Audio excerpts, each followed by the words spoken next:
There's a chair in my living room that nobody sits in anymore. I didn't notice for a while. You don't, at first. You just walk past it, put your coat over the arm, move it slightly when you're vacuuming. Then one day you look and the cushion hasn't shifted in 6 months and you think, well, there it is. I'm 93. Lived in this house 41 years. Know every creak in the floor, every draft from the back bedroom window, which drawer sticks in August and which light switch you have to hit twice.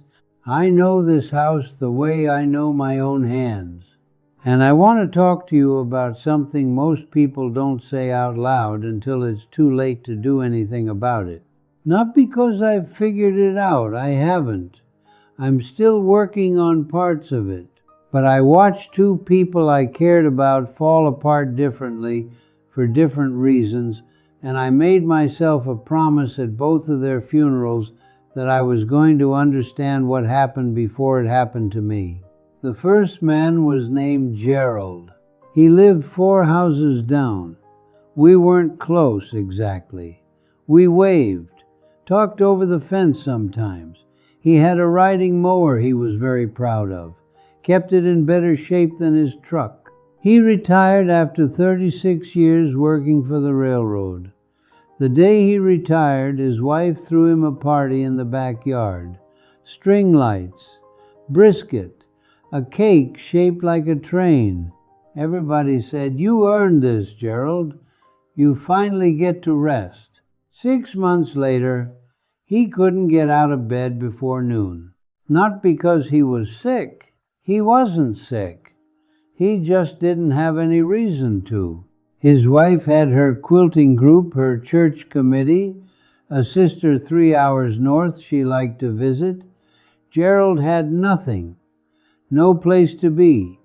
No reason to put on shoes. I'd see him sometimes, mid-morning, standing on his porch in a bathrobe, just standing there, not doing anything.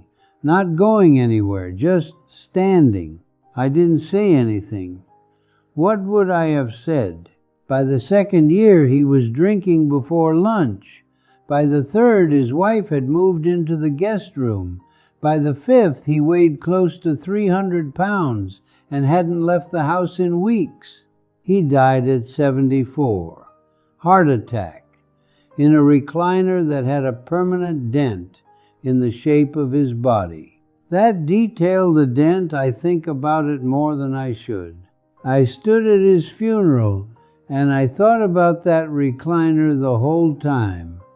Couldn't stop thinking about it. The shape of a man pressed into a piece of furniture. 40 years of work, and what's left is an impression in the cushion. After the service, his wife Doris was standing by the door thanking people for coming. She had on a gray dress and she looked tired in a way that had nothing to do with the day. I shook her hand and she said, "He was so happy when he retired." She sounded like she was still trying to figure out where it went wrong. I walked to my car and sat there for a while before driving home. When my wife passed, and she was the whole shape of the day, I want to be clear about that. She was everywhere in this house when she passed. I sat down at the kitchen table with a legal pad and I wrote out my hours. Every one of them. Wake up, walk to the end of the block and back. Breakfast, read, chores. I wrote it like a work schedule because that's what it was. I was clocking in for the job of staying alive. I treated it seriously. Still do. 12 years now, same schedule. Some mornings I don't want to.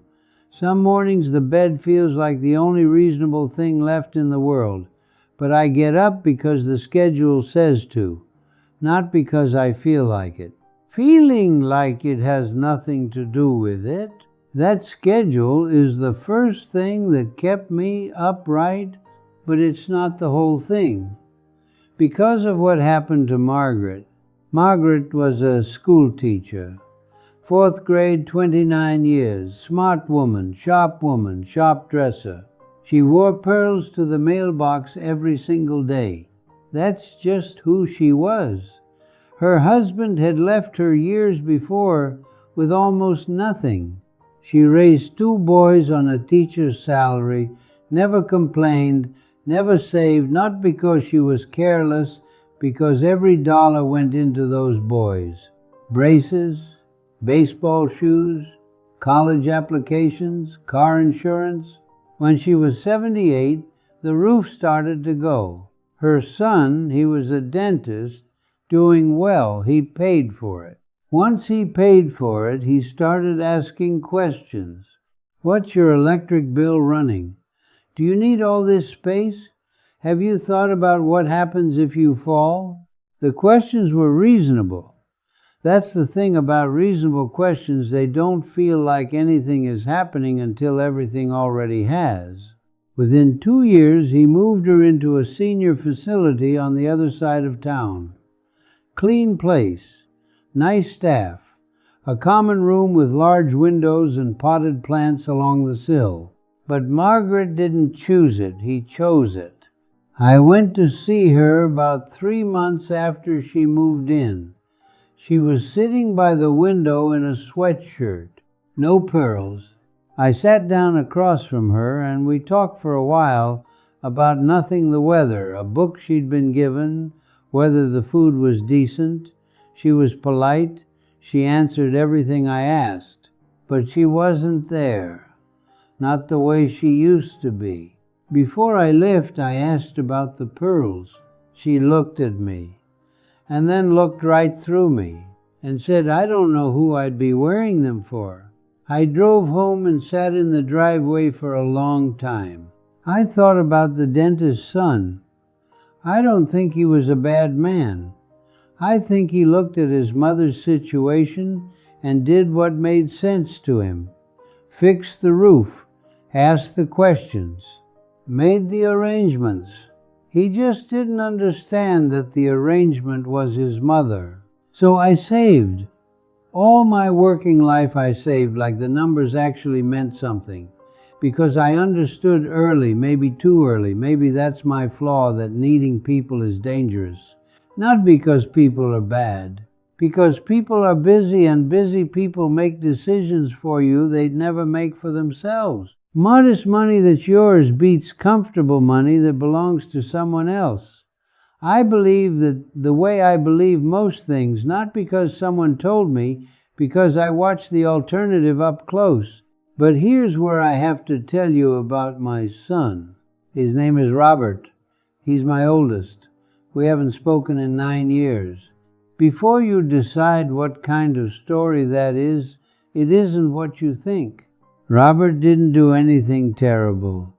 There was no blow-up, no long history of bad blood. He was a good son. Still might be.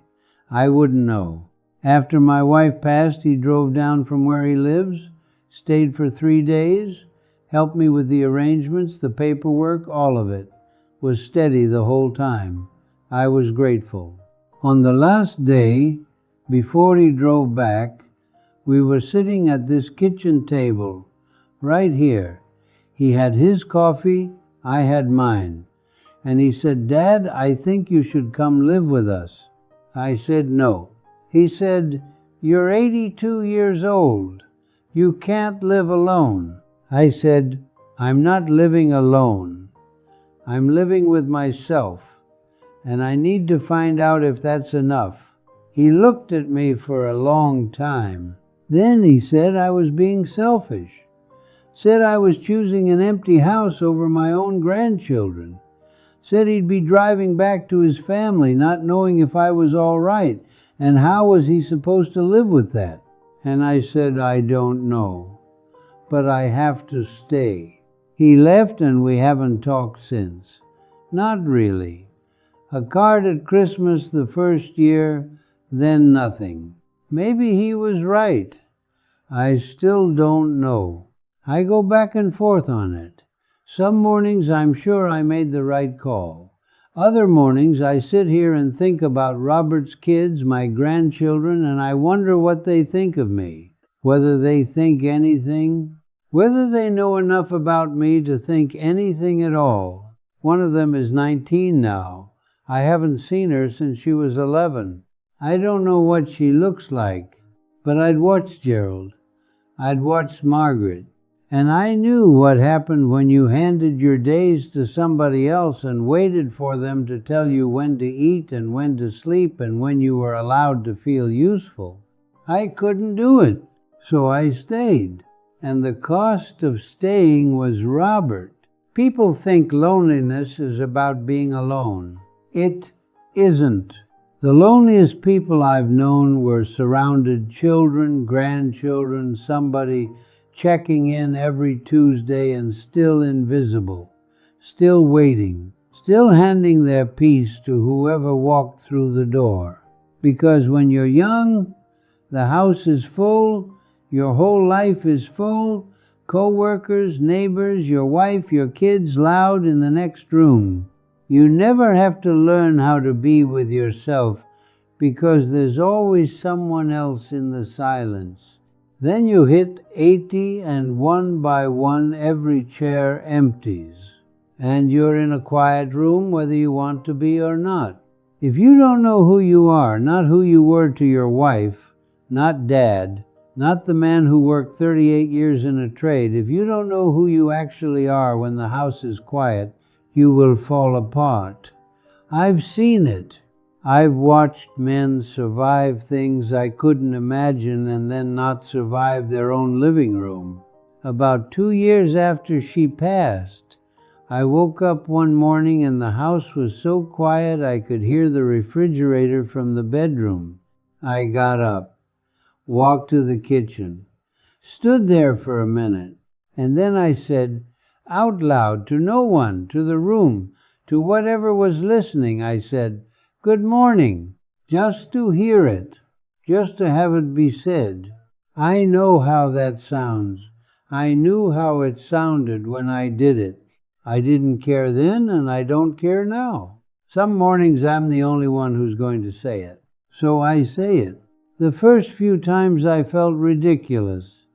I'd say it and then stand there like I was waiting for something to answer back. Nothing answers back. You get used to that. Now, it's just part of the morning. Same as the coffee. Same as the walk. I read books and decide what I think about them, not what anyone else thinks what I think. After 70 years of being someone's husband, someone's father, someone's co-worker, I had no idea what I actually thought about most things. Finding that out has been the strangest work of my life. I sit on the porch and watch the street. I don't reach for the phone the way I used to. The phone is just a way of asking other people to fill a silence you should be learning to sit inside of. I'm still learning. My youngest called last Tuesday. Said he's bringing his daughter to visit next month. I said that'd be fine. I didn't tell him. I've been thinking about it all week. What she'll look like. Whether she'll be anything like I remember. Whether she'll look around this house and think it's sad or whether she'll just see a house. I'll be here. Same kitchen, same chair. Robert still hasn't called. I don't expect he will. I've stopped trying to decide if I was right. The decision was made a long time ago, and I'm not 20 years from now. I don't get to find out how it ends. What I know is this. Tomorrow morning I'll get up at 5:40, walk to the end of the block, come back, make the coffee, say good morning to the kitchen, sit down at this table. And if somebody wants to come through that door and sit across from me, the chair is right there. It hasn't moved.